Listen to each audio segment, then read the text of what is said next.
this far, who'd have thought? What's up guys, Plowman here with another video. As you can see, I'm hanging out on my bed. What's up? Got a lot of exciting things coming up I'm super stoked about. Mainly going to Toronto this coming week. Gonna make some dope music. Gonna come back, shoot the music videos, release it so y'all can see it. I'll probably drop some demos of the track that we do in like a few weeks. We'll see how long that takes. But what I wanted to talk to you guys about today is kind of where I'm sitting here and about building a studio vibe. Something that I didn't think was as important as it is making sure your creative space has the right energy, has the right vibe, so that when you get into it, you want to work. That you have things that remind you why you're working, what you're working on, kind of get your creative juices flowing, things like that. So behind me, you'll see all these posters, and I use these for a tech rap video. If you guys haven't seen that, you should check it out. You probably have.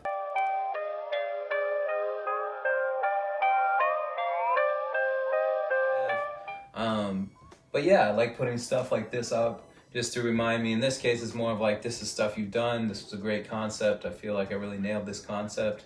Pat myself in the back. Yeah, so I come in here, I start working. My studio's in my room, hence my bed right here. But yeah, so I'm working and I see the stuff I've done before. That reminds me just to keep going, keep doing what you're doing.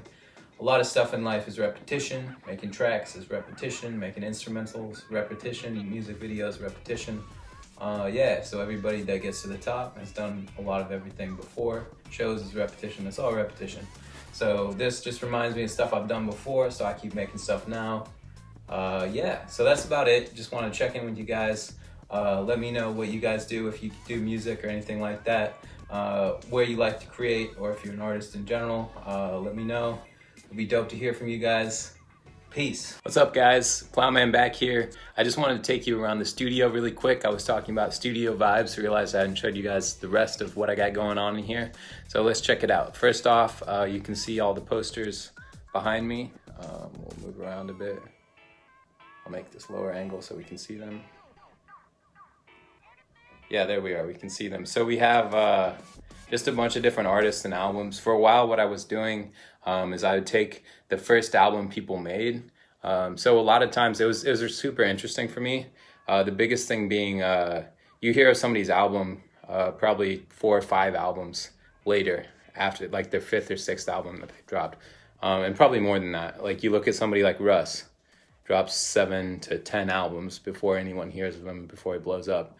But other people I have up, obviously we have Chance the Rapper behind me. That's the one right above my hat right there. And yeah, that's an album most people probably have never listened to because it was before he blew up. I got J. Cole over here. And then I mixed in some of my own album art just because I like the way it looks, and also just because I'm on my journey. I like to see some of my stuff at the end of the day. Like the reason I make music is because I like the stuff I make, so I put some of that up. Also, it's just cool to watch it fill out the wall as my stuff shows up and things like that. A few other things, we got a little book over there, the Dr. Seuss book, Other Places You'll Go. I like that. I like having fun, and that just reminds me it's a journey, you know, and everybody has their own kind of journey that they're going on, and you may as well do what you like and have fun, and that kind of just reminds me to keep it fun.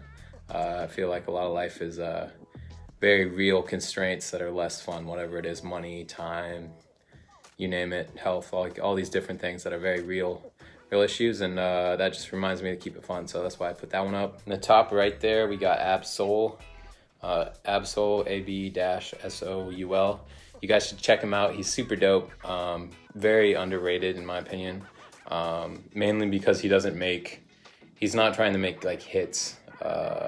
He's more about just straight up lyricism. He also just makes the instrumentals he uses are less mainstream. Just a lot of stuff he does is a bit different. I really like that. What else we got going here? We got right over here, whoops, right over there. That's a G-Eazy poster when he was touring independently. Again, it's called, I guess, the Must Be Nice tour. Anyways, it's like there was stuff he did before he got famous, and that's why I put this up, is to remind me of the steps you go. And it's not just like unknown to signed by Columbia, who had ever signed him. I have no fucking clue who signed him, but somebody signed him.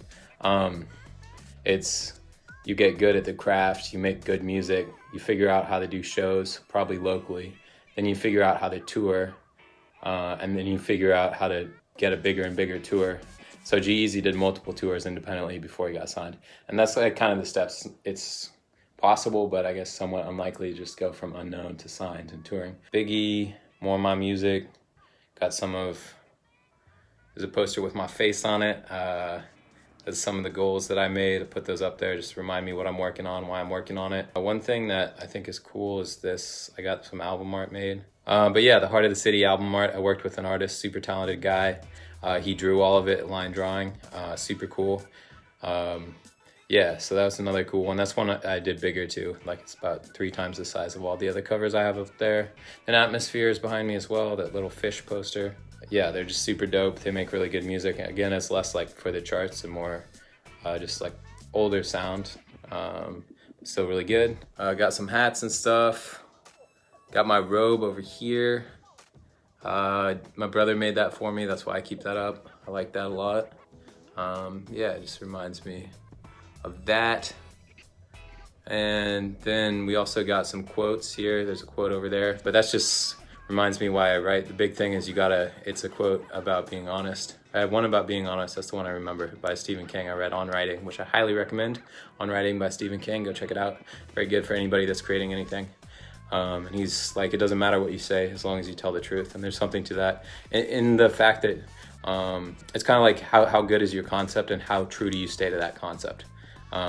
So like if you're making a party track, it needs to be a party track through and through.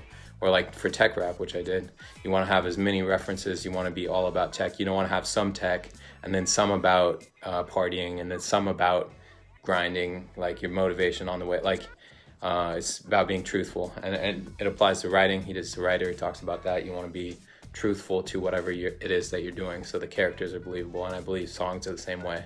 And people can tell when a song is done that way, when it's truthful or not. Yeah, all right. That's about it for now. Just a little brief tour of the studio. Hope you guys enjoyed watching, and I'll catch you on the next one. Peace.